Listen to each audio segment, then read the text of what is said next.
To bol pán Tau. Jak vieš? Však sa pozri. To bol pán Tau. On tak robil s rukou. No nič, dnes sme tu preto, aby sme si urobili a hlavne vás musím pozrieť. Ahojte a vítajte u mňa v garáži. Ja som rád, že nás znova sledujete. Aby sme nevyšli z cviku. No dnes si nebudeme robiť žiadny unboxing, alebo teda nejaký unboxing bude, ale nebudeme to vybrať z krabice. Idem vám povedať príbeh jedného auta, ktoré mám v garáži už niekoľké natáčanie, určite ste si všimli. Je to tento Lasernut od Losiny. A ako sa ku mne dostal? Nekupoval som ho, ani nie je moje. No a stalo sa to tak, že ak si pamätáte, tak na jeho mieste alebo vedľa bol Ford Puma M1 od Cenu. A keďže som ho predával, tak ako všetky modely, ktoré tu vidíte, tak sa vždycky potom predávajú. Tak mi volá chalan, že a nevymenil by si mi ho? Že ja by som ti dal Lasernuta. Hovorím, pre Boha, čo to je Lasernut? Potom mi trklo. Ja som není nadšený alebo nadšencom vymienania modelov, vzhľadom na to, že ja predám a môžem kúpiť ďalšie, takže nevymieňam modely. O tomto Lasernute som rozmýšľal dávnejšie, lebo je to taká iná štruktúra auta. Není to ten klasický, alebo nie je to klasické auto, ktoré robievame, ale je to vlastne bugina. Veľmi zaujímavá, je to ináč jedna desina.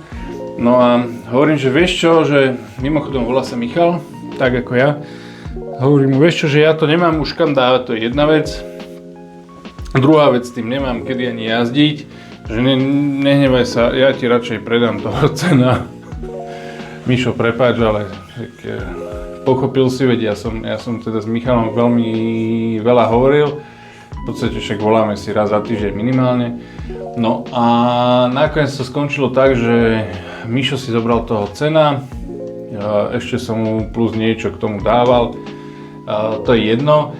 No a on mi neposlal. My sme sa stretli, keď sme išli do Vrútok na natáčanie toho úžasného mestečka. Urada? To je nič. Sme sa stretli ešte vlastne pred rodom, tam sme si vymenili auta, ja som teda predal Michalovi, ale to jeho žena nesmie vedieť. Som mu predal toho Cena. No a sme sa dohodli, že ja si teda zoberiem toto auto a predstavím vám ho, keďže som toto alebo nad tým autom rozmýšľal len. Mimochodom, to auto sa už nepredáva, už nie je v predaji. A Bran, čo forčumíš do tej obrazovky? Pozerám, jak bolo na výstave horno-nitrianskom. No dobre, zober ho, nech ho vidíme zbližšie. Ešte rozprávam. Tak rozprávaj. No a vlastne Urada sme sa stretli, tam sme si predali auta a hovorím, že vieš čo, tak aspoň o ňom natoč nejaké video, lebo je to perfektné auto a má pravdu, ja som s ním chcel teda viacej jazdiť, ako som s ním jazdil som s ním iba jeden deň. Na konci tohoto videa uvidíte aj zo pár krásnych záberov, ktoré sa nám podarilo natočiť ešte s Kubkom. No a toto auto je jedna desina. Je hodne ťažké, má plus minus 5,5 kg. A tuto máte hliníkový podvozok z trojky hliníku. Je to vidieť. Má to olejové hliníkové gumiče. Je také iné, hej, že v podstate, keby to bola motorka, tak by sme mohli možno povedať aj, že je to taký naháč. Tým, že je ťažké, tak potrebuje hodne veľa výkonu. Má to 160 A regulátor a jazdí 3S, 4S. Keď dávate 4S baterku, tak musíte prehodiť motor, to poznáme.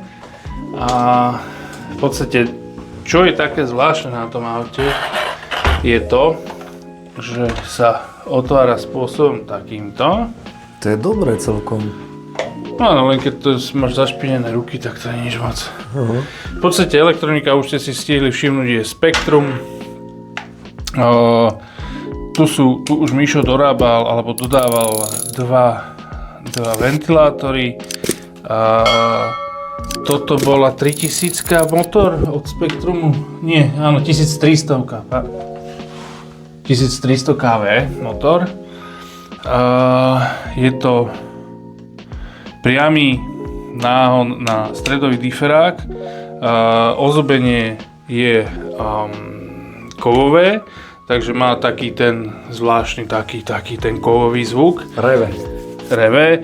Zadu má kovové diferáky, dvojkový diferák, vpredukový diferák. No a čo ešte? Servo je digitálne, sa mi zdá, že 55 je to, ukáž, nevidím tam. DSC 55, hej. Príjimač je ešte ten starší, tá staršia rada, ale má to AVCčko. Toto auto stálo plus minus 500 € a oproti poslednému najnovšiemu Kratonu má stabilizáciu. Ten Kraton stabilizáciu nemal od Army za 900 €. No. Miško, môžem sa opýtať? No, moc nechcem, aby si sa pýtal, ale čo už ste, tak sa pýtaj. A ako sa ti jazdilo s tým autom? Je ovládateľné, alebo? Ovládateľné, keby to bolo na 4S-ko, tak to auto má strašne veľa síly, strašne veľa energie, ja som jazdil iba 3S a bolo cítiť, že tam chýba ten drive, ten punch, hej? Taký, chýbalo mu to tam. Relatívne inak stabilné auto, veľmi krásne sa pohybovali kolesá na nerovnostiach, akože fakt má pekné to prúženie. Páčilo sa mi, dokonca má osvetlenie. Má tu vlastne ledkovú rampu. Toto som, teraz jak som to chcel zatvoriť, na toto som, nevedel som proste prísť na to, že prečo to nejde zatvoriť. A potom si všimol, že to vlastne takto podopreť.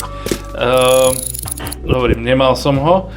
Trošku možno mi vadí, že tá zadná rezerva je v podstate reálne koleso, ale je hodne ťažké, čiže to auto je také, no, čakaj, keď ho chytím, no, tak vyváženie. Ale jak ste jazdili, ja som videl tie videá a perfektne to jazdilo. Akože dobre to jazdilo, krásne pracovali kolesa, alebo teda nápravy. Ja si myslím, že dobré auto, len nevadí ten Spektrum, strašne mi vadí ten Spektrum. To je proste konečné. Ešte sme rozprávali, ešte vlastne tieto ledky sú také do oranžova, to som zabudol povedať. To na videu bude vidieť. To bude asi na videu vidieť. V podstate pandroláci super pekný, dokonca majú aj navigáciu. A hovorím, škoda, že to 4S som nepoužil, ale treba vybrať motor, prehodiť mu piny, vlastne ho otočiť kúsok, to je taká nevýhoda tohto auta. A hovorím, tá 3S, chýba tam ten punch, takže takéto vystrelenie, taký ten, ale akože ja si myslím, že veľmi dobré auto, myslím si, že Mišo môže byť spokojný. A no čo vám o ňom ešte viacej povedať? Ani neviem, ja som si ho užil, boli sme s tým v Šenkviciach a hovorím, ja som tam vymletel zo pár batériek s ním a v pohode. Má trošku taký divný sklon tých kolies, je také rozšľahané mi príde už trošku, lebo však veď už má nejaký ten svoj vek, ale aj tak je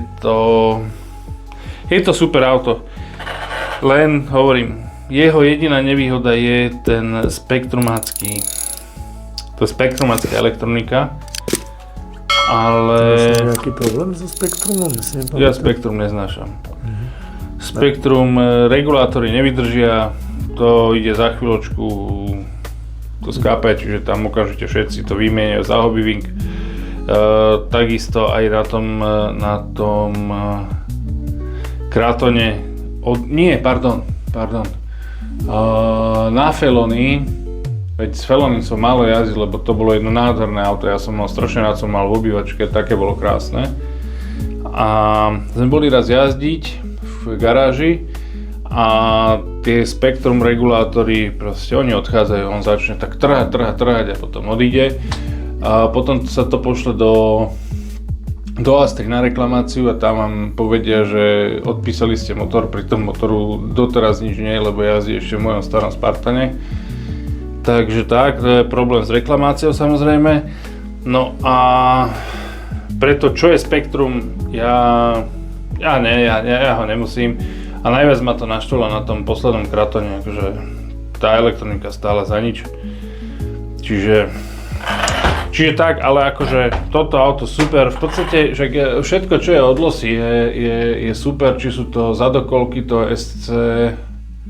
SC10 či SCX10 zadokolky a vlastne Braňo čo má Baharej, čo sú motorky, akože úplne bez problémov auta. Myslím si, že aj tento Lasernut je úplne že super, takže to je taký malý príbeh tohto auta, trošku sme si o ňom porozprávali, no a poďte sa pozrieť na to, jak sme si s ním zajazdili, takže dneska to bolo tak krátke, ale myslím si, že aj to vás poteší. Takže uvidíme sa pri ďalšom videu a to bude ešte ani neviem o čom. Mám niečo objednané, ale stále to ide, strašne dlho to ide na to Slovensko z rôznych štátov tohto sveta, takže stále čakáme na to, čo bude. Ešte stále nemáme dokončený náves, aby fungoval s jednou ovládačkou spolu s ťahačom. A vlastne bagers už máme ako tak zmáknutý. Ten ste vlastne určite všetci videli, lebo to bola pecka. No a potom nás čakajú hornonitrianske modelárske dni a prichádzajú prázdniny, takže niečo od mora bude možno natočené. Braňo neviem, či niečo bude robiť. Ja chcem, aby Braňo natočil nejaké pekné videá s TRX 6, lebo TRX 6 si tiež zaslúži, aby jazdila. Odpadla Ivovi hlava. Prepáč, Ivo. Kto to môže za to? Braňo. Čaute a uvidíme sa pri ďalšom videu. Čau. Ahojte.